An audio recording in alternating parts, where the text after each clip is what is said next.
Well, welcome everybody. Glad to see everyone here. I'm Lisa Walker, and this is Corridor Conversations. It's an online program that we started during the pandemic, highlighting the people, culture, and heritage of the Route 1 corridor. And we often also talked about other areas and other issues. This is sponsored by the various villages along Route 1, which include Hyattsville Aging in Place, Helping Hands University Park, Neighbors Helping Neighbors College Park, and Explorations on Aging in College Park. We titled this session there at the beginning, Route 1 Commercial Development, because I think our speakers were really there at the beginning, or at least the beginning of this current development of Route 1. I remember this area as closed shops and car dealerships, which probably many of you do as well. Mike and Debbie Franklin, the owners and creators of Franklin's Restaurant, Brew Pub, Gift Shop, and soon to be Ice Cream Parlor, started Franklin's as the first new offering on Route 1 back in 1992, when it was a small sandwich shop with vintage tables in what had been Hyattsville Hardware. My daughter Emily grew up there, having lunch, as did many others of her age. Mike had been a toy seller, an entrepreneur, a Hyattsville homeowner, and a dad, and was looking to expand beyond toys and sandwiches. The first expansion was the brew pub, then the gift shop, then Quarantiki, which came during COVID, and now soon ice cream.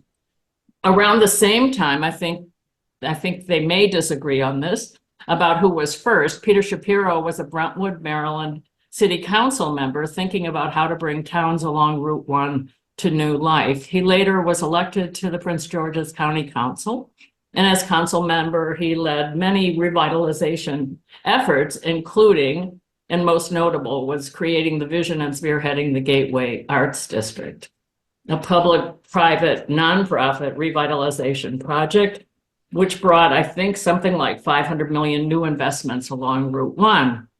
He served 9 years as executive director of the Prince George's County Revenue Authority, and he's now chair of the planning board, the Prince George's County Planning Board. Excuse me. Allergies. The Prince George's County Planning Board, which oversees quasi-judicial hearings on planning, zoning, and land use in Prince George's County. We're really excited about having these architects here with us today to share the history and tell us about what is to come. So welcome to both of you. And I'm going to start with Mike. You were living in Hyattsville at the time. Right. When did you start thinking about creating Franklin's? How long did it take to bring to fruition? What stumbling blocks occurred? Oh, first of all, Lisa, I'd like to thank you for the good work that your organization does. And it's been helpful to me. I no longer have senior moments. I have aging in place moments. Good. That's a good thing. I find that gentler and equally true. Mm. My wife and I first moved to Hyattsville in '88, and I was in the toy business selling toys to all the toy stores in this region. Excuse me, this is a little shaggy dog story, but I think background is important. And pretty immediately, I was like, I can't do this commuting in this brutal traffic for the next 40 years. So I started thinking about what I could maybe do in our neighborhood. Would it be possible to open up, some sort of business? I was reading the Washington Post section in '91 and saw that the Hyattsville Hardware Store building was going up for sale, and that was my opportunity to maybe do a business in the neighborhood. At that point on Route 1, there was pretty much nothing. It was used car dealerships, regular Lustine and Bob Banning new car dealerships. Dee's Deli, Test Electronics, which was a big kind of trades kind of place, Program. Yeah. but virtually nothing. I was able to buy the building. The reason it worked is I was able to buy the building for so cheap. Real estate on Route 1 was incredibly cheap back in that era. I was able to buy the hardware store and its contents for $150,000, sell out the inventory, and open up what I thought the neighborhood needed, what we wanted to see as our little as a couple. So we put a deli in the back and general store in the front, and open the doors and let's see what happens. I was used to, as a salesman, seeing stores survive if the neighborhood was good, even if the surrounding commercial area was not good. In eastern Pennsylvania, that was pretty common. So it didn't scare me that I was by myself. I was, too young and stupid to be scared about it. Just opened the doors. And it was well received, and not enough to feed my family. So it was a kind of a artistic success, if you will, but not a financial success. So, we're 4 years into it or so, 5 years into it. In 1997 or so, I started thinking, do I expand or do I get out of this? And oddly, the deciding factor was Prince George's County Schools. That was the time when we had entered our kids into the French immersion, and we were liking the program. And because we liked the program, we decided to try and stay and expand. Um, so, it's a very personal story, but that's how it rolled. Um, Things on Route 1 were so bad, however, that it took me 4 years to get the financing to open the brew pub. I feel like Route 1 had several stages of redevelopment, rediscovery. I guess one was when we opened the door as a deli, but really it didn't really take off until we opened up the brew pub. It took me 4 years to get financing to open the brew pub, and it was only because there was a state of Maryland program that would lend money further out, that is to say, a higher percentage of the total project than if you had tried to do it through the bank and SBA. The problem with trying to build something new on Route 1 at that point was real estate values were so low that the as-built afterwards was not high enough to finance the project. In other words, if you put $1.5 million into building a new building, and the as-built appraisal would come in at $1.5 million, no bank would lend you the money. So this state program would do that, and we got indeed a $500,000 third position loan. If anybody knows anything about banking, first position, second position, third position, they're the last people to get paid. And if it weren't for that $500,000 state loan that was designated for essentially, dare I say, down and out areas, places that needed commercial revitalization, we never would have been able to build the building that became the brew pub.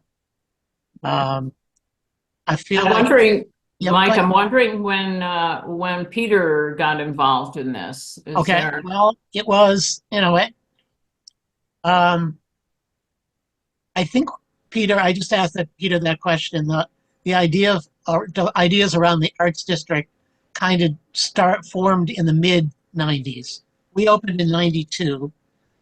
We had always hung art on the wall. It was kind of a natural thing. Before we were around, the two really OGs were not in Hyattsville. They were Brooke down in Mount Rainier, who opened the year before we did, and the Co-op. Those two businesses were predated the deli. Hmm. So in any case, there were some assets. There was Brook there. There were artists in the area. Um, but the talk about the arts district began in the mid '90s. Um, Part of that was Peter, and he had some cohorts like Kenny Michaels, the real estate guy. That's what I remember, and some other co-conspirators that I probably don't remember well. Um, and that kind of went in parallel to us expanding to be a brew pub. It was not a deciding factor to us. The deciding factor to us was we needed to be at a bigger scale. And I was convinced that if we built a brew pub, people would come. And thank goodness that was actually the fact. Um, Afterwards, we're happy to wrap our business along the flag of the arts district, but it was not anything that drove us.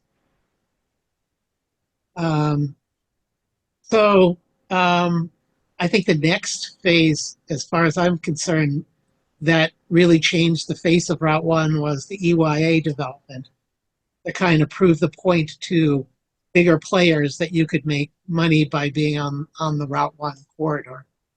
2 years into it, when we opened the brew pub in 2002, I remember distinctly on a Thursday night a couple years after that, I got called over to a table and it was Bob Aikentop and one of his staff who was in charge of trying to figure out where to place new developments. I'm sure Peter had been trying to woo them. At least I would imagine he would have. But as far as I know, they were, just trying to check out new neighborhoods, what would work, what wouldn't work. And when I opened the brew pub, that was the size that developers understood.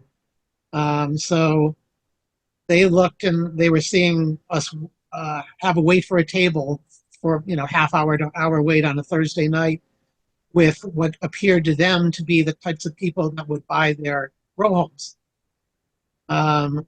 It was that combined with something called the legacy plan that the Hyattsville CDC had put together with the city of Hyattsville that was a plan of what kind of development the city of Hyattsville wanted to see on Route 1. Incorporated in that plan, Mark Ferguson had actually laid out city homes exactly like EYA builds.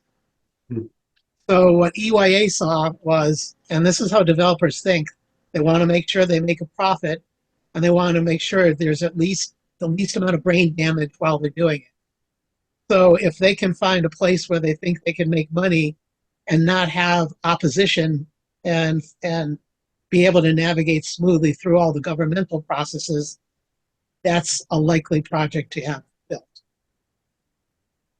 So they saw both of those in Hyattsville and committed to building what is where Busboys is, and Yes Organic, and the I forget how many city homes there are, but it changed the face of Route 1 in Hyattsville forever once all of that building got built.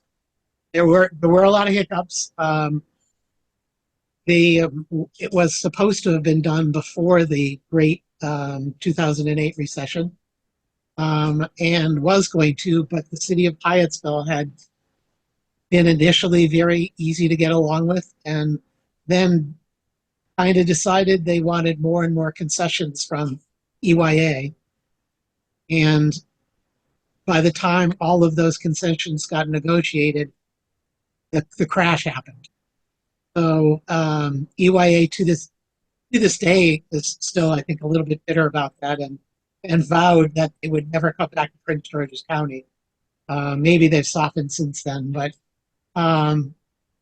they finally did open the doors, and that was, like I said, I would say phase in the redevelopment of everything. I don't know when I could say and Peter, you probably have a lot of opinions about when the overall umbrella of the arts district kind of came into vogue. I know it's been a great marketing piece, and it's been a great branding, and it's been extremely helpful. But it's been slowly gathering different assets, like Artworks one year, and then another year, Pyramid Atlantic. Just slowly gathering different spots along the way. I think I'd like to cede this to, unless everybody has any questions, cede this to Peter for a few minutes because I've rambled on long enough. Why don't we do that? Peter, why don't you jump in and tell us when you first got started and sort of answer Mike's questions about the arts district and Yeah, it's interesting. I'm listening to Mike, who, we've been friends and allies for, I don't know, 30 years. And, I'm learning new things too. Even hearing you talk, Mike, which is interesting.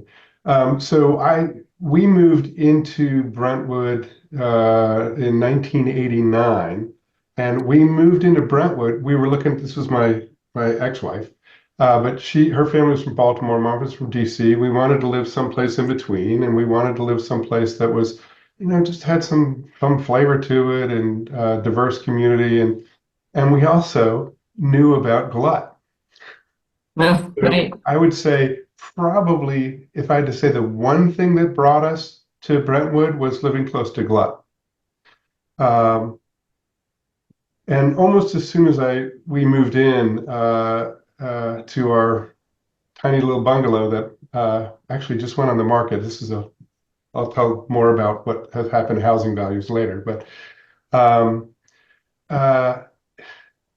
yeah, almost as soon as we moved in, I started to be politically active. I'm kind of, my background is as a lefty community organizer type, Rainbow Coalition and Yep. Citizen Action and labor coalitions and blah blah blah, and so I started organizing as soon as we moved in, and one of the first formal things that I did was the town asked if I would serve on the Brentwood Transportation Committee and represent them on the Citizens Advisory Committee for the Planning Area 68, which was looking at a sector plan for this area back in the early 90s.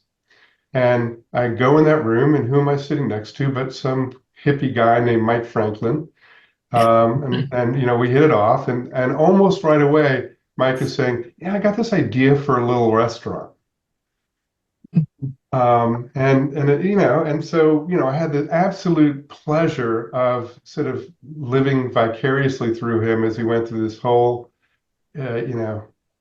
joy and disaster of a process that's brought it up to where it is now. So yeah, I mean, I feel like, I remember when it was just an idea in your head, Mike. You do too. Yeah, and that was fun. So that's that. And then what happened is, as I got more active and I got elected to the Brentwood Town Council, and I started, there was a mayor of Mount Rainier whose name was Fred Sassine, and I don't know if anybody remembers Fred. But he was a really thoughtful, progressive guy, sort of heavy on policy, and he and a few other folks there, familiar names to some of you old guard folks, but a small group of them were forming what they called a community development corporation, basically a local organization that would focus on neighborhood revitalization. And it was going to be the Mount Rainier CDC. And they said, yeah, but we want somebody outside of Mount Rainier too. And so I said, look, I'm all in on being a part of this as long as you think of this as a Brentwood, Mount Rainier, North Brentwood, and even Hyattsville effort. If you think of it that way, because it's just there's too small, and there's power in numbers. And this is my coalition building organizing stuff, right? And so they said, yeah, okay, we'll figure that out. We'll figure out how to make that work. And so we started it, and we started it as Brentwood, North Brentwood, and Mount Rainier without Hyattsville, because actually Hyattsville, which we'll get to later, kind of had a little bit of parallel momentum going on. And so it just it was going to get in the way to try to integrate that in right at the front end too much. And so, and it didn't matter. We're all, one happy family at some level. So the three towns, North Brentwood, Brentwood, and Mount Rainier, we started this community development corporation.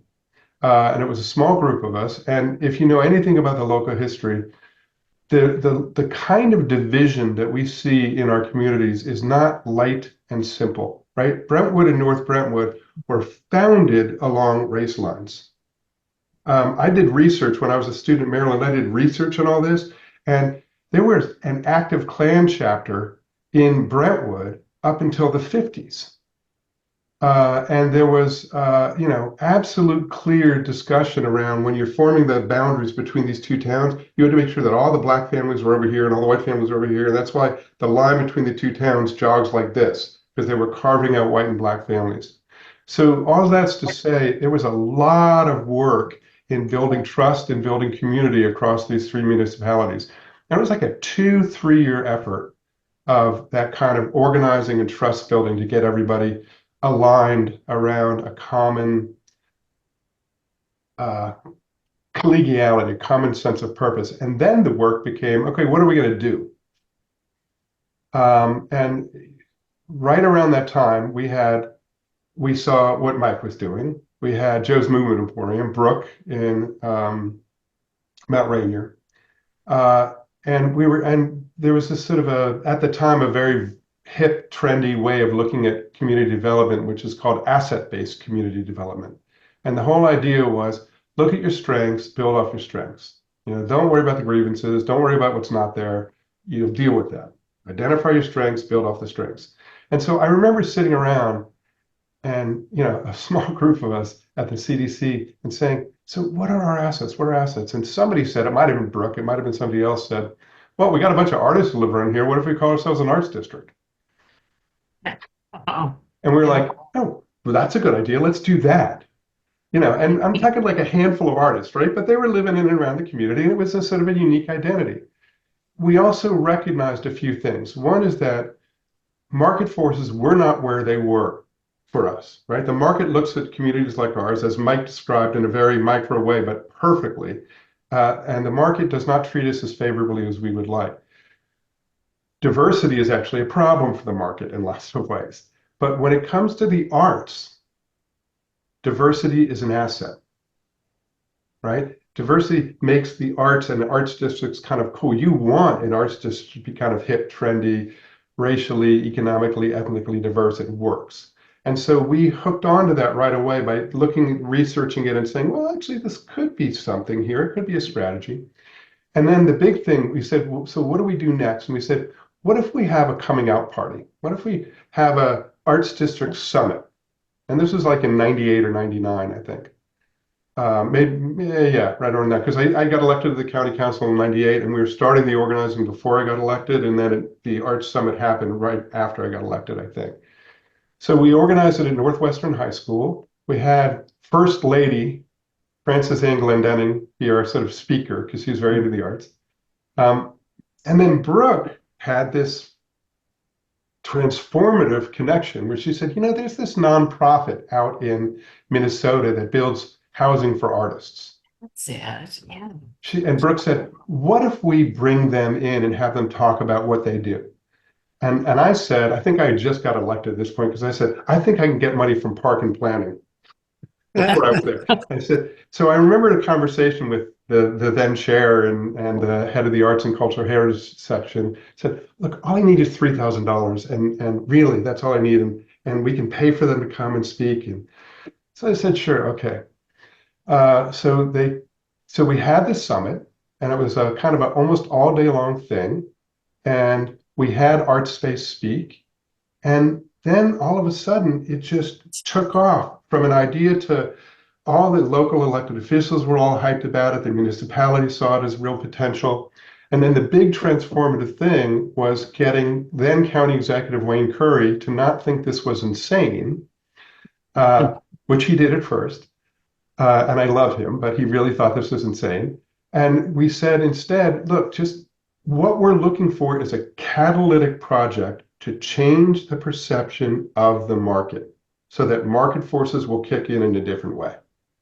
And so ponied up enough money to bring an incentive in for ArtSpace to come and build the housing, which is right now across the street from Pennyroyal Station, you know, the artist housing in Mount Rainier around the circle.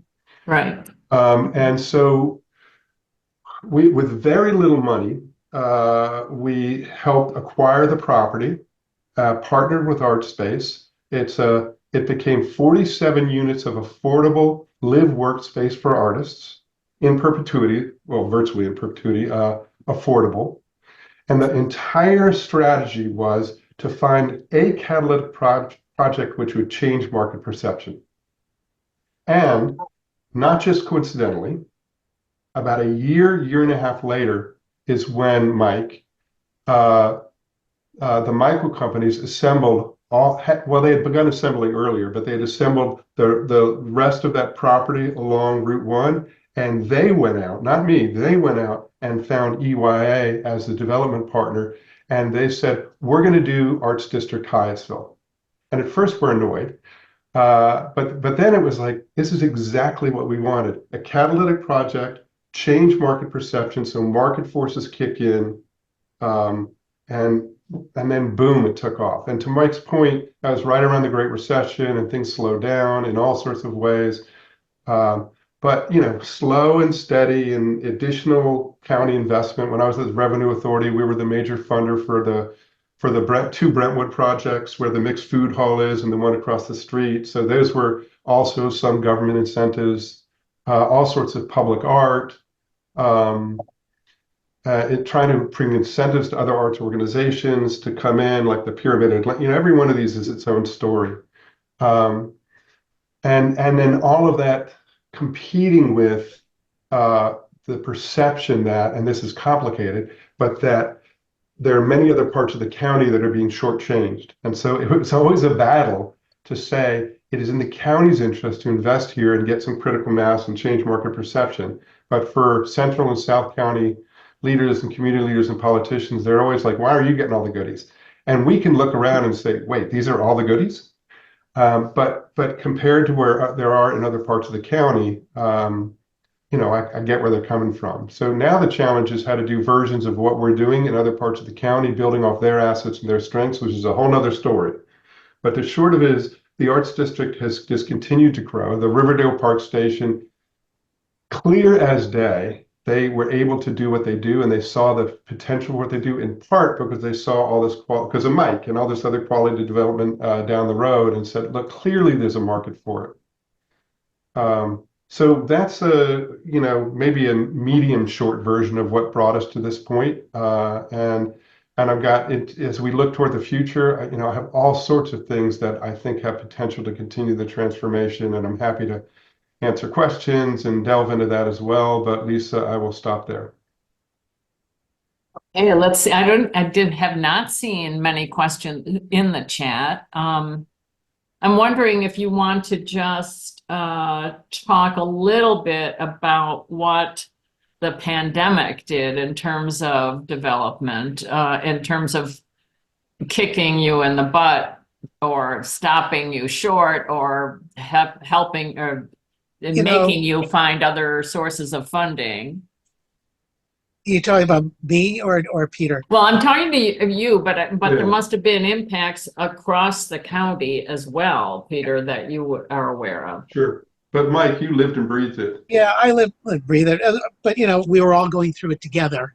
I really can't say that it benefited us, but I will say that it did give us an asset at the end of the day, and prove some interesting points that about how government can interact with businesses when it chooses to. Mm-hmm. We desperately needed outdoor seating when you couldn't sit inside, and Governor Hogan had declared Anything businesses need to survive, you do it for them in terms of all his agency. And similar discussions were happening at the county level with county government and with park and planning. And I don't own any of the land that you, I hope everybody knows what I'm talking about outside. What is called the Quarantiki area, which is all our outdoor seating. We don't own any of the land that it's seated on. Part of it is city of Hyattsville, and part of it is either state highway or park and planning, depending on who you talk to. And it's actually state highway, we say, because state highway was so much more. Sorry, Peter, but this was before you came to park and planning. We had a meeting outside with Hyattsville, and we said, "Hey, this is what we would like to do." And the city of Hyattsville said, "Go for it. Anything you need to survive, you got it." The trolley trail, the other part of where it is, right next to the train tracks, there was this dispute between park and planning and state highway as to who actually owned that land, because it's right underneath the bridge, etc. I had a meeting under the bridge with a guy from park and planning, a woman from park and planning, and a guy from state highway. I explained Did what they I arm wrestle for it? No, actually, it was funny. The woman from park and planning and the guy from state highway. Here's what I need to do. I need to do it right away. The woman from park and planning said, "Well, it has to go through our lawyers, and typically this sort of thing takes 6 months to a year to come to a memorandum of understanding." And the state highway person looked at her. She was very apologetic. She was just explaining how the process works. The guy from state highway said, "It's our land, and you can move forward tomorrow." So the park and planning person was like thrilled that she could back off because she didn't want to say no, but she knew she had to say no because it was a process. You can't short circuit the process. Anyway, point being that miraculously government can move quickly and do intelligent things to save businesses when they have mind to, when they have a reason to, and kind of they have other priorities, or they kind of forget about it in other times. So fortunately for me, we got the cooperative end of government, and we were able to open up outside, and that really saved our business. Between that and the federal programs for keeping employees, between those two factors, the amount of local support was overwhelming. It was something I will never forget. People were desperate to try to support us, and I'm still touched. It gets me teary-eyed when I think about it. So I'd like to think it's because we've tried to be good community members for all these years, and can't thank people enough. In terms of overall Route 1 and how did it impact what was coming, there was a lot of planning by developers up and down the corridor, particularly at College Park, that if anything was speeded up by the pandemic rather than slowed down. I feel like it focused people, and so there wasn't maybe a lot of things getting broken ground, but there were a lot of things that went in the pipeline during the pandemic. I don't really think it affected that end of things too much. I think what's happening now, for example, in the Trump administration is affecting how developers are thinking more than the pandemic. I agree. You mentioned I'm sorry. Let me jump in on that just a bit, because I agree with what Mike is saying, and I think my perspective on it is one of the things the pandemic did is since it kept people close to home, Mhm. it sort of was it was a way to really accelerate our shift from suburban to urban. Mm. So, the idea, and this is something that I'm working diligently on right now, is the idea that, the future of economic development in Prince George's County, modeled on what we did to some degree here, is very much around a kind of a Main Street ground up view of how to transform communities. Um, and, you know, this is a bizarre thing to say, but a pandemic helps with that, right? Because it gives folks a reason. They're working from home more. They stay closer to home. They want to take advantage of the assets that are closer to home. They're not driving into downtown as much, right? And these are macro level analyses, but it plays out in terms of economic development in ways that I actually think serve Prince George's County well, and especially the inner urban parts of Prince George's County. It gives us a real potential to speed up the kind of Main Street style development that we'd like to see. I would agree with that. I do, but I do think there are some trends that the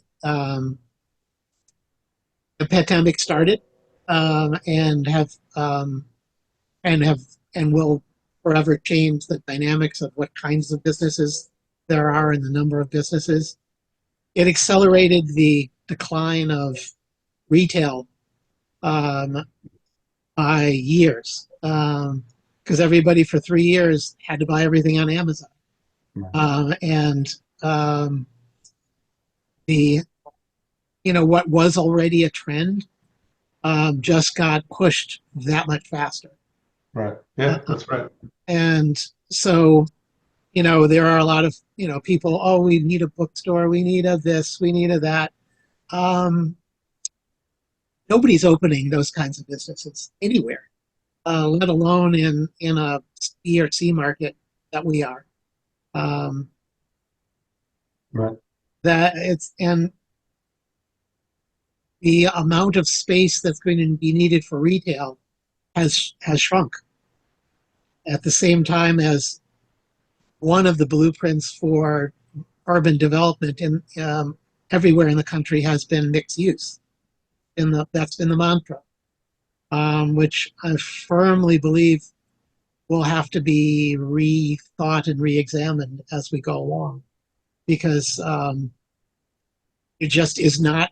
There's just not, other than food service, there's just not the demand for other retail space that there was in the past. Um, Another thing I would say in terms of Route 1 that I wanted to talk about is the the cost of success. Our project, the original project, when we started 34 years ago, happened because real estate was so cheap. Mm-hmm. Now, real estate on Route 1 is wildly expensive. So as a consequence, number one, it's hard to build anything. And number two, it's hard to build anything that the artist or artsy people can afford to buy. And, just like,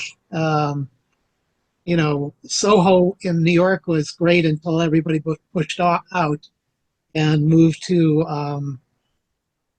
Hoboken. And now prices in Hoboken are so expensive that there'll be another arts district somewhere else where it's cheaper. I feel like even in Mount Rainier and in Hyattsville and elsewhere on the corridor, prices will have priced out the kind of funkiness that we all kind of settled here for in the first place. And that's kind of like a natural evolution that's kind of hard to stop. Yeah. I know that that was a question. I know that that was a question at the beginning of the Arts District. For example, when you brought Art Spin in the first time, the worry was that artists will get priced out and end up getting priced out ultimately. Peter, is there a way to ensure against that? Or how do you see responding to that at this point? I mean, we were mindful of it from the very beginning, and so some very specific tools that we put in place. First of all, there are 4 projects that are very specifically developed as artist housing or artist live workspace that are subsidized, heavily subsidized. And so that's a way to keep affordability in perpetuity. There's been lots of discussions, and I would say less successful, but I am still hopeful that we will win this one, which is to provide subsidized studio spaces for artists. And I feel like now, Mike, I'm in a position where I can actually do something about that. Sure. So, if we can do that, then that helps with the displacement. And because of the strategy that we use, there's actually been, in any kind of technical sense, there's been very little displacement from the beginning of the Arts District. What has happened, and to Mike's point, is property values, have gone through the roof from our perspective. Now, that's from our perspective. If you look at many other parts of the DMV, we're still one of the more affordable parts of the DMV, right? If you take a Mount Rainier house and you pop it across the line into Edgewood, the neighborhood just across the line, that house may double in value. But that's not to say that we don't think of our own world and make sure that we, maintain affordability as much as we can. But we are, in the context of the region, still very affordable. It's just an insanely expensive region. One of the questions that's in the chat goes along those lines. It is, were there any pre-development residents that got shortchanged by the new businesses and residential activity along the corridor? And if so, how? And I think you just sort of talked about some of that, but some of go that, ahead. yeah. I would say on the residential side, little to none. Yeah. In any kind of formal way. On the commercial side, more. But, and this may sound cutthroat, but part of our strategy is there are lots of businesses that we don't want to see as much of anymore in the corridor. I don't want to see as many auto-related uses. I don't want to see right along the main street of Route 1. I don't want to see so many used car dealerships and tire shops and things like that. And folks who run those businesses may not like me for that, but I'm sorry. And I believe that's healthier for the economy if we go in that direction. So that's a reality, right? Is that you have to make some choices and consider what you think of as broadly defined nuisance businesses, and you want to do something about changing that. Residentially, again, I don't know, Mike, your view on that, but residentially, I don't think so. displacement. I don't think there's been any displacement. I do think, the types of developments, residential. Go ahead. Did you what? I'll come after you. I have a comment. No, I think we may be coming to an end of the UIP kind of development for a while. I actually kind of hope so, because I do think that has changed us to look like everybody else. Yeah. And I'm that's what I mourn more than anything. They tore down a bunch of whatever Idiosyncratic. idiosyncratic, doesn't make any commercial sense kind of buildings that that wouldn't be anywhere else. And instead we have right across from each other UIA Street Sense, where Busboys and Yes are, right across from this new big development with 5 stories of residential with commercial below. And it looks like every other development in every other region in the country, literally. I agree. I mourn that loss. I do mourn that loss. Some of the funk has definitely gone out of Hyattsville forever.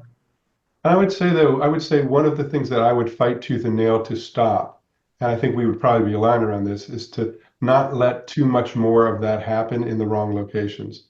So in other words, the core of downtown Hyattsville, where you are, and along that section, that retail is problematic to fill in some level, but it's part of the authenticity and the charm and the realness of Mhm. Hyattsville. And so, we fight tooth and nail to make sure that that stays there with that kind of integrity. Well, you don't have to worry about that because there's not enough land for developers to really make Exactly. any money doing That's it. why it happened up above, because you could assemble the land. Yes, I get all the reasons. I just, maybe me being sentimental, we would have more interesting businesses coming than what UIP would probably be able to stock their commercial shelves with if Right. um, Agreed. if it weren't for it. Just on Sheila's question about pre-development residents getting shortchanged, there is, and I don't know whether she wants to add to that. You could take it off mute if you want to, Sheila, but I would say just from seniors' point of view, it's hard to find spaces to downsize to that are affordable in your mind about what's affordable, at least in the area where we are currently, because the rents are pretty high. And there are fewer smaller spaces if you're trying to downsize. So that's one of the questions that's come up in the senior community. Although I see Bob and Sarah are here and they're about to move, I think, to the Pallets. So that would say that you're downsizing, Bob and Sarah. I don't know if you want to unmute or do you want to not comment? Well, yes, we have a large house and we have no grandchildren and large Yeah, right. family, and we're older, and we realized that it was time to move. And we have the bookstore there across from Mike's, which has been semi-successful. And we have a warehouse type bookstore we're working on developing over in the Hamilton Square across from the UIP campus. But it's hard to get traction. It doesn't seem like the county has any help for doing things like that, even though we are in an arts district. I can't find, any help for developing that because I want to do a warehouse type bookstore under the Green Owl design up by there. So I'm looking at financing and things like that. And same thing with Mike. It'd probably take 4 years to find anybody that wants to finance to build out more of my bookstore, because it develops something like Pal's Books, where I do have 50,000 books, but I can't put them all on display in one place with the rents that are there on the Arts District corridor. Yeah, so those are. I'd be happy to talk with you offline around that and see, just make sure you're getting the connections that you need. Obviously no promises or guarantees, but Yeah, I think it's certainly in our interest to find ways to be helpful. Yeah. Okay, thank you. Any other questions? I noticed that Robert also mentioned the trolley trail, and I know Carter had a question about this, about whether that is possibly a catalyst for additional development along the towns further north of Hyattsville, and I guess further south as well. North-south. I don't know that I've got my directions correct. I think it's a huge success, and I think it is the kind of infrastructure investment that helps rebrand the area, helps with economic development, helps keep people healthier. There's always more to do, and carrying it on down south through Mount Rainier, I think, is a critical next step. But man, is it well used? I think maybe a little less well used down here, but up in Riverdale College Park, I mean, it's like packed. Yeah, and so we just need the wayfinding and the integration and the branding and all those things to make sure folks are using it even more. Do you see it, though, as developing some smaller commercial uses as well along the sides of it? I mean, there's not much side on one side, but Yeah, Mike's looking to do it, right? Yeah, I mean, that's the whole point of one of the points of the ice cream shop is to attract people who are on the path and be a destination for them to treat themselves and have some ice cream. It's a trail-oriented ice cream shop. I love it. Yeah, it is. That's exactly what it's going to be. In fact, I am counting on it to kind of make my business sustainable. It's a struggle right now. Mm, I would be sugarcoating it to tell you anything different. mm, But we're hoping that my instinct when things are bad is to try to expand my way out of it rather than to throw in the towel. So Great. um, the hope is that because people will be forced to go into the store to get their ice cream, they will then buy other things. And now that there's so many other choices for food service than there were back in the day, it will, you know, compel people to come to our place rather than Burton's or some of the other choices that they have. We'll see, but that's the idea. But I am a bit shocked at how well the trolley trail has how trafficked it is. Right. And brings people to Franklin's in general, right? And then up into Riverdale and Yeah, I mean across. it. I will say that it's people from the district or wherever they're coming. They what has to be that has not been solved is they have these $5,000 bikes. They are not going to lock them up for long unless they can see their bikes. Yeah. So when they stop in Hyattsville or wherever they're stopping, they have to be in line of sight of their bike or just be away from it locked for a few minutes. We've found that the hope of having them have a 3-hour meal by planting themselves at Franklin's inside just doesn't work. Mhm. So there are limits to it. mm. I know, Loretta, do you want to unmute yourself and ask your question? Yeah. Hi. Hi there. I didn't know if you wanted to only say focus on Route 1, but I'm No. thinking of the University Town Center that pretty much has been, I think, a financial bust, and it's been really hard for anything to survive there. And Peter, I'm wondering if you could talk about that in terms of the way you talked about assets, marketing, and asset strengths.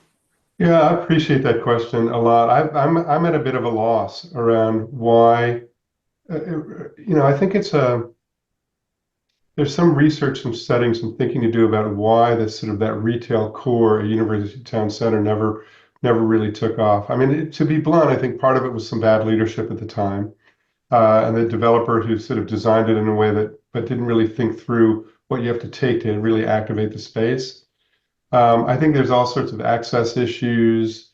The parking is hidden. It's hard to get to. It's like an alley network. There are all sorts of issues. But what I think is going to happen, Loretta, is that because of all the new residential development that's there, um, it's not a guarantee that it'll become a much more vibrant town center, but I think is a real opportunity, and we need to organize around that, and we need to see that as something that we need to invest in to really activate that space because the basic infrastructure is pretty good.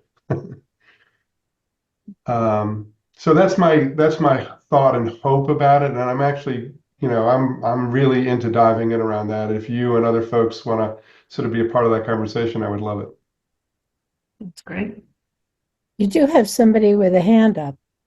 Oh, I do. You're right. Michelle. No. And Dora. Hi there. Hi I'm there. here with my son Joe, and he was born in '95 and largely grew up at Franklin's, starting in the deli. So he's visiting from California. We've really Nice. enjoyed this conversation so far. He's got the question. Yeah. Hey, everybody. Hi. Hey. Hi. I was wondering what you think is going to happen with the demographics of Hyattsville and this area right around Route 1. Do you think it's going to start skewing more in any particular direction, like young adults, for example, or will there just be more and more people living here? What do you think? Well, part of that depends on what is being built. Exactly. It's, right. I wish that the UIP thing was condos, not, um, Right. not, rental, because I don't feel like there's enough opportunities like there are in the district to have $400,000 or $500,000 condo, which is potentially manageable for um, young professionals in their late 20s and early 30s. It's right now in Hyattsville, it's just limited to the small amount of housing stock that we have. I don't know. The demographics are continue to get more and more professional as some of the people whose their houses pass through their kids now kind of are leaving the neighborhood. But other than that, I wouldn't categorize who's moving in. It is a mixture. Racially, it's a mixture, but I think economically, it's not a mixture. It's more and more white collar. And I'm with you on, I wish we had more condos and fewer apartments. Yeah. That Yeah, it's would just interesting. be good. Yeah, I think Michelle and Joe, was it? Yeah. Yeah. I mean, it's a great question. And I think, part of the problem is, again, this is the market. There is, in Prince George's right now, there's almost zero market for new condo construction. And it's unfortunate, but it's not just Prince George's. I mean, it's commoner. DC, to your point, Mike, DC was a bit of an outlier with that. But even that, it's slowed down heavily. Mm-hmm. But I think, we all like the home ownership versus rental piece. It adds that kind of a ownership commitment, that we like to see. And Mike's point, Joe, around, the demographics are going to change following the housing stock. I mean, that's exactly right. So when you see all this higher end rental, you're going to just see a lot of young professionals moving in and churning through, and that's good and healthy and makes it vibrant. And, but I think the more diversity of housing stock, the better. And I'm going to take that back to something that Lisa, you and others were talking about, which is aging in place. I think right now we need to be much more attentive to what would affordable housing for seniors that really sort of allows for aging in place and contributes to the vibrancy of the community. What would that product look like? And how can we start to sort of organize a bit around that too? Why do you think there are more rentals than demand for condos being built? Because that's where the developers make money. To be absolutely blunt, right? It's a market-driven thing. It's not, the government doesn't really incentivize it that much. But this is an interesting thing, Joe, and that we're exploring this a bit. So when times are tough, you see more housing product, multifamily product that's subsidized by the government in some way, shape, or form. Low-income housing tax credits, other things like that. There are almost none of those products that subsidize purchase for sale products. So one of the things that we're playing with right now is there a way to think about a low-income housing tax credit for condos and not just rentals? And that could help change the market a bit if we can find out that tool. DC has a little bit of a version of that tool, so we're researching what they're doing and seeing if we can find a version of it. Mm. So when you come back to the East Coast, Joe, you can sort of take on this problem and run the nonprofit that turns it around. How about that? There you go.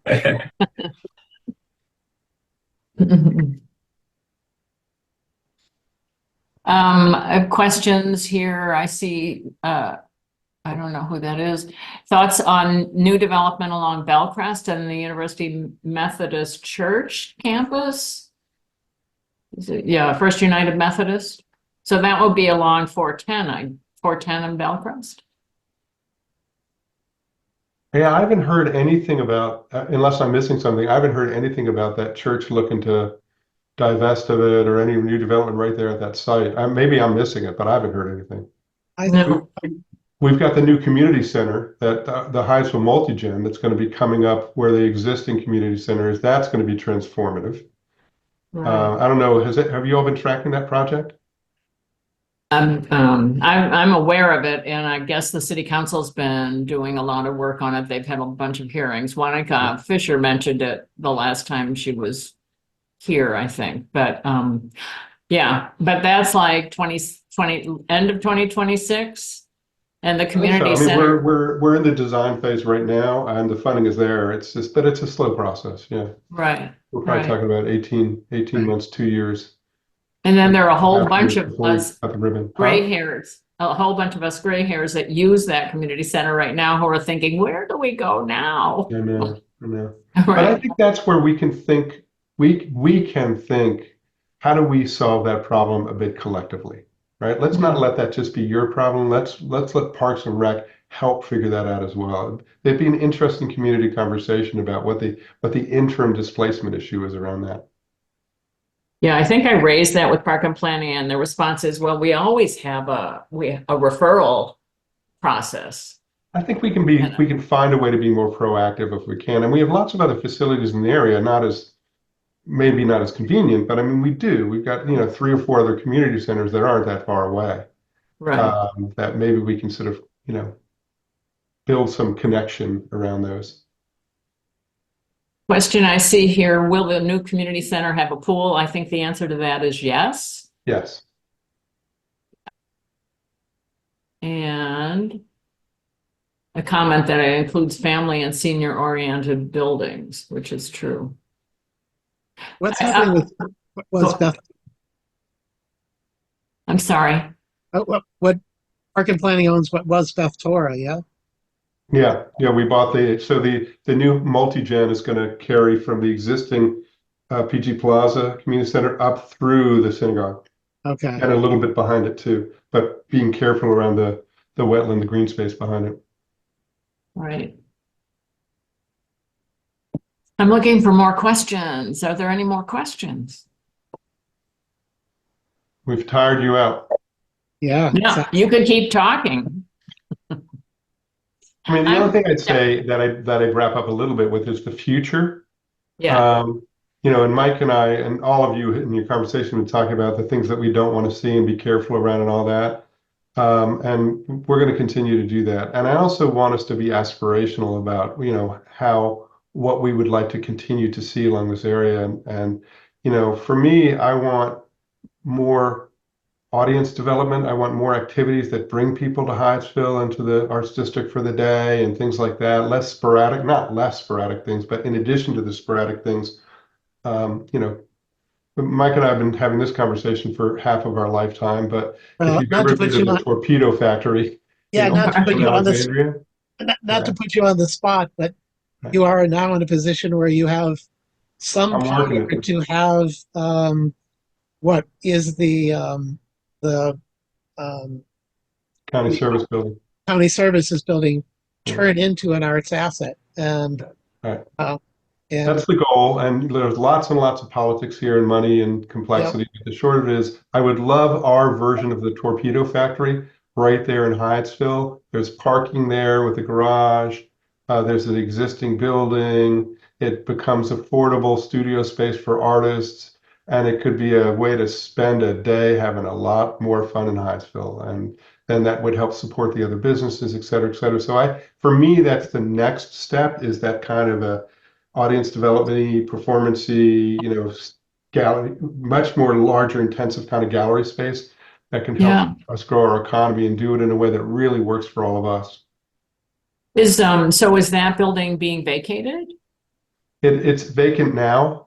It is. It's a developer agreement, but it's moving quite slow. And I can't get too into the weeds, but the short of it is it's not 100% resolved. But the plan is to look at repurposing that. Is there a way for the community to bring some pressure on that, or is the community bringing some pressure on it that I don't know about? There is some level, I would say, I would say that just between us, even though this is being recorded, now's not the time, because with the change in administration and the renewed focus and the push around, distribution of resources around the county, this one might be a little more helpful to be below the radar. Mhm. And I think we can figure out how to make it happen because I think it'll be a real win for us. I have something funny to tell Mike. I think you talked about having stuffed toys early in your career. Is that right? Stuffed toys, what? Stuffed toys early in your career. Was that the case? I was a manufacturer's rep and sold toys of all sorts to the toy stores. Okay, because I grew up with cousins who owned a stuffed toy factory. Oh, that's Gotcha. fun. Yeah. I sold things like Brio and Ravensburger and Creativity for Kids, if you know those brands, to all the toy stores and museums and catalogs in this region. That's nice. Hey, a show of hands or reactions. How many of you go to Community Forklift? Okay. What is So, What is it? right. So Community Forklift, I think, is another one of these really unsung assets that we need to do a much better job. And one of the things that we're playing with is to figure out how to give it more of a presence in a much more visible way, and maybe even along one of the commercial corridors. And do that in the right way and with all sorts of good communication and partnership. But like that's again building off our assets. What are these things that are real strengths, and how do we make sure that they're all, interweaving with each other in ways that help grow the economy and doing it in a healthy way? So that's just a little heads up on an organization that I love, and I was on their board for like 12 years. I really think they do wonderful work. Maybe that is it's building materials and furniture and things that are a reuse building. It's over behind the railroad tracks off of Decatur. In the sort of industrial behind- area, In the right? industrial area behind Hyattsville. And it sells all sorts of things, and they have regular Friday night gatherings and, Exactly. fun music and good food and stuff like that. Yeah. Fun fact, if you go into Franklin's and into the restaurant and see the funky sashes and doors that were put there in COVID when we all had to be separated, that was done when there was no plexiglass in the world. And I went, oh, I can go to Community Forklift and buy all these sashes and doors. And that's what I did. And we painted them. And we like the look so much. They're still in the Still restaurant. there. Right. That's fun. That's really fun. Mike, Cheryl has asked several times, when is the ice cream store opening? I am so ignoring that question. It is up to the gods of construction and permitting. And And probably more permitting, right? for permitting, it's the subject that is in terms of the future has to get resolved better. Mike, is any of that us or is that DPI? What's that? Is any of that us or is it DPI? It's in this particular case, it's been all DPI. Okay. But If it's ever us, let me know and I'll have Lisa Walker yell at my team. there you go. Well, I will say that obviously, I don't want to say this. It's a weird for me to say this, but I'm obviously connected because I'm old and I know a lot of people. And I have found the process so difficult and cumbersome and long and effed up that I was like, I will never do anything another kind of. I won't deal with. I just cannot deal with it anymore. It is the biggest reason. Very interesting businesses are scared off of coming into Prince George's County. There are other reasons, but it is a huge disincentive for people to do interesting commercial things in Prince George's County.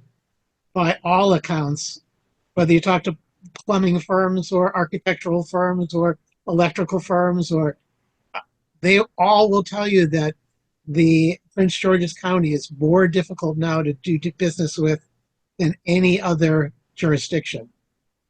And you add that to the fact that you can't make as high a profit as you can going into some more higher end places like the district. There's really no reason for people to venture into Georges County in a commercial way. It's really, really, really bad.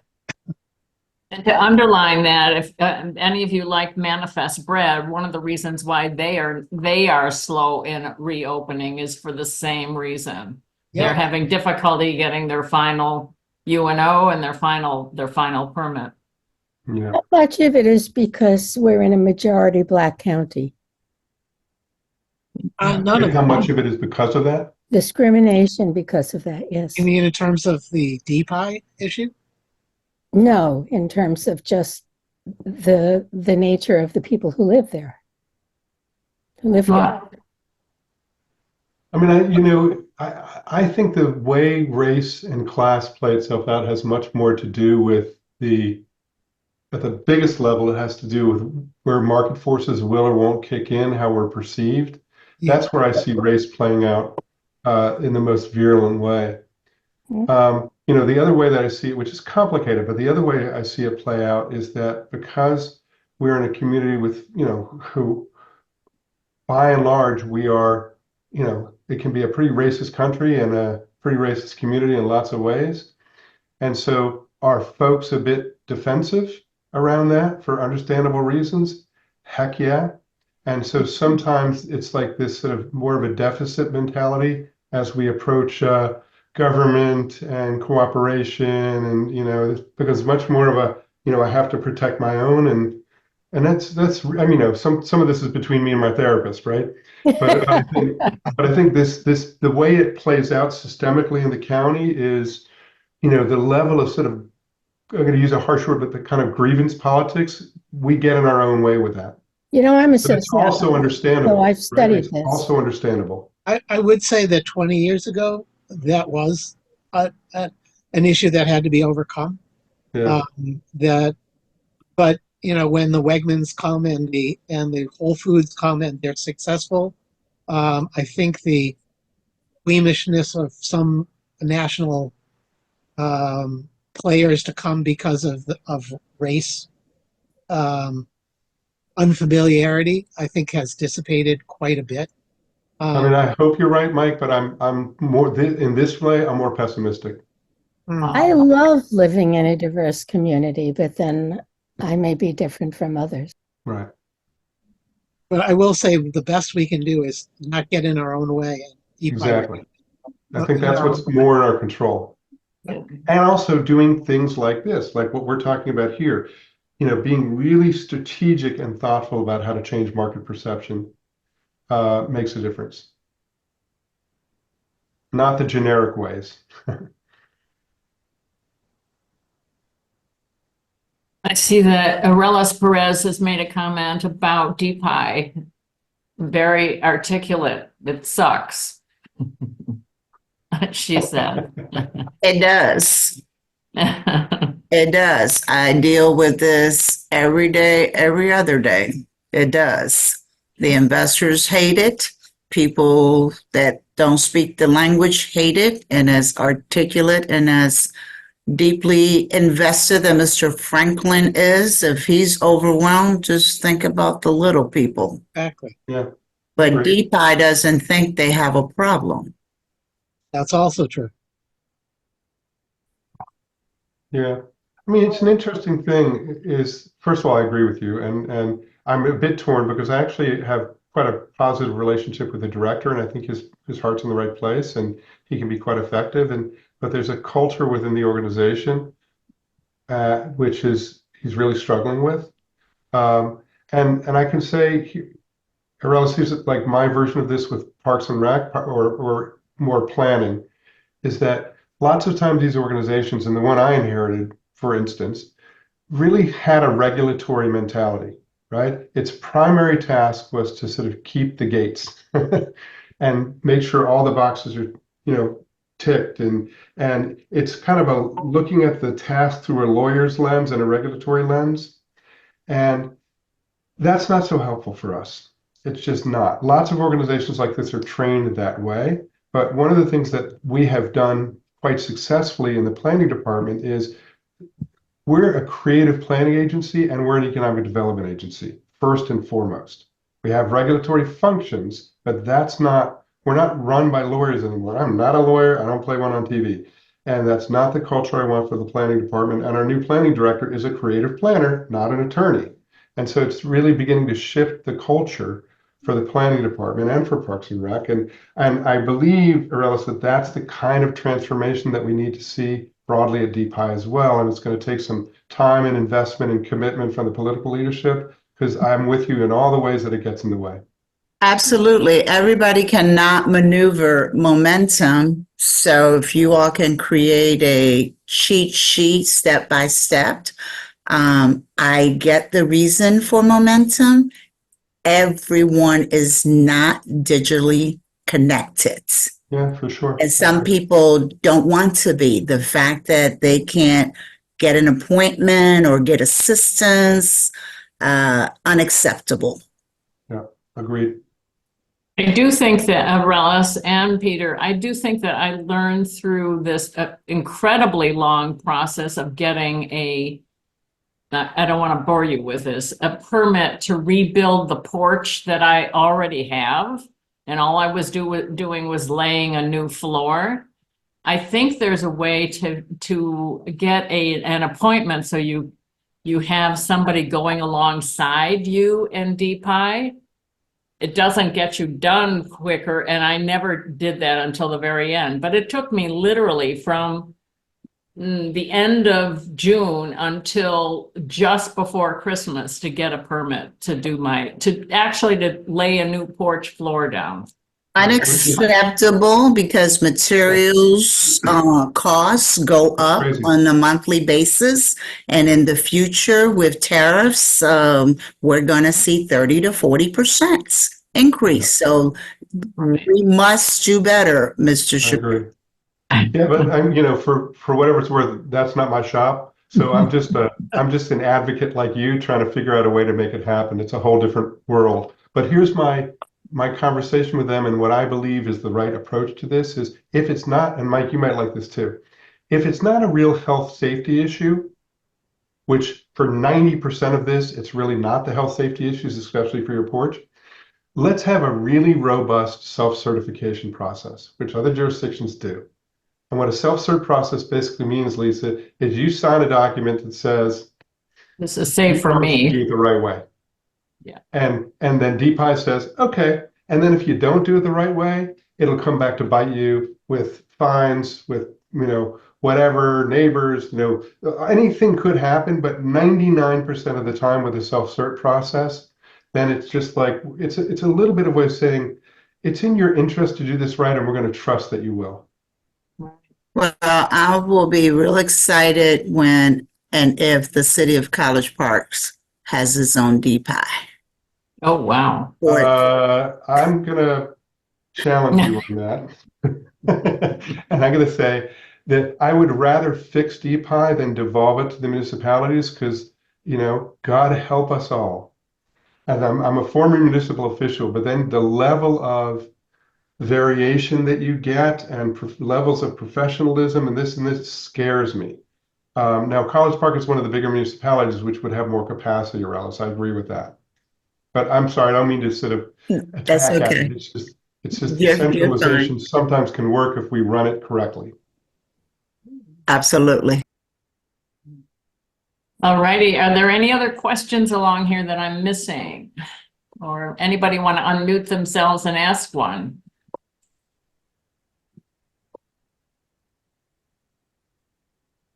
This has been terrific, and I've really enjoyed it. Thank you so much. Yeah, I've really enjoyed it, and I learned a lot about the history, which I thought I was there at the beginning as well, but I guess I wasn't. I just want to say a few things in closing, and if anybody comes up with some other questions during that, I want to thank you for coming today. We have other corridor conversations coming up in May. We're showcasing Made in Maryland on May 24th. On June 28th, we have how to recognize and avoid cybercrime. And on July 26th, in case you're trying to get into your bathing suit, summer fitness and nutrition. I mentioned, I think earlier, Hyattsville Aging in Place is starting a lunch bunch on May 12th at noon at Franklin's. Just come and meet. It's an informal social gathering every second Tuesday after that. The next one will be at Costa Narrows, which is in the Giant Plaza complex.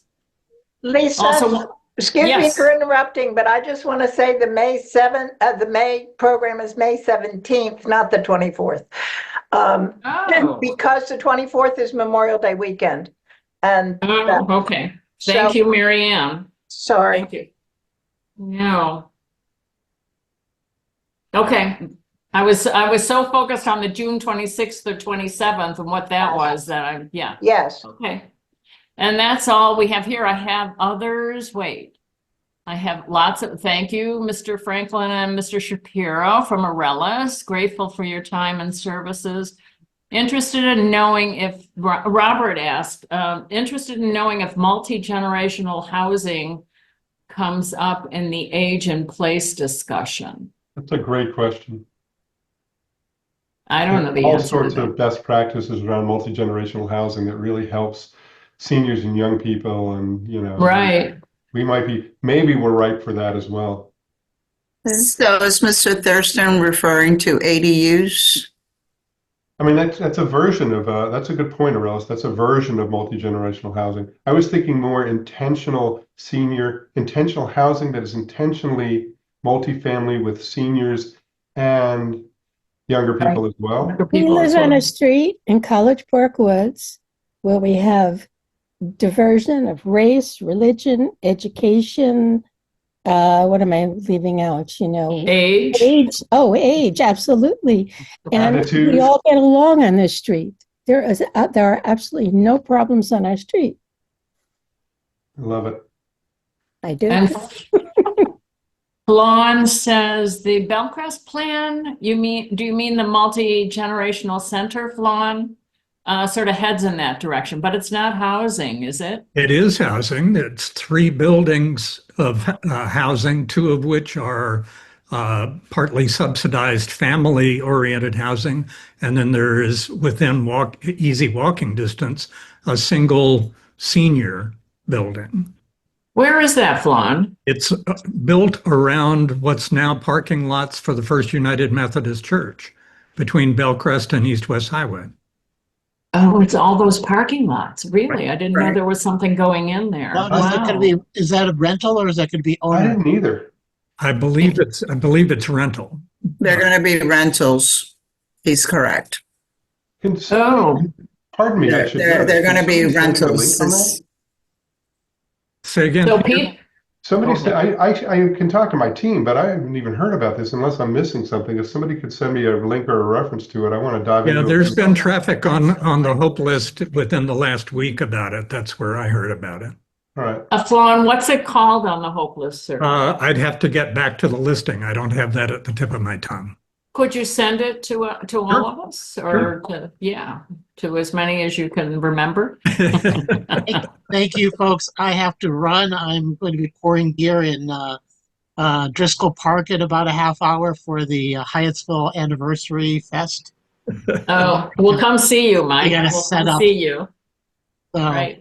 Thank you all for having this. Thank you very much for coming, both of you. It's been a great time. Yeah, thanks everybody. And thank you, Peter. Yeah. To both of you. Terrific.